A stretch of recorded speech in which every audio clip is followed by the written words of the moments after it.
next na nag-trend is yung scene na muntikan na kayong mag-kiss. Ano yun? Nakaplan ba yun na hindi talaga matuloy? Yes, nakaplan yun kasi nung time na yun, si Bingo and Ling were both going through their own parang struggles. So they both made a conscious decision, even if gusto nila yung isa't isa. The question there is, are they ready? Yeah.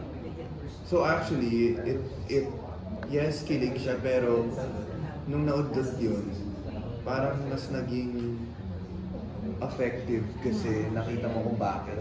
And both of them, same yung mga pinanggalingan. Yeah, but it was really brought to be that way. Since marami silang, they might have the same,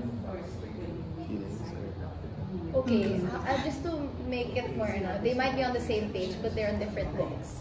So they were at that situation. So marami nag-a-assume na baka matuloy sa ending. So meron ba? Bakit tapin sasabihin yung ending? Kaya nga, panoorin nyo.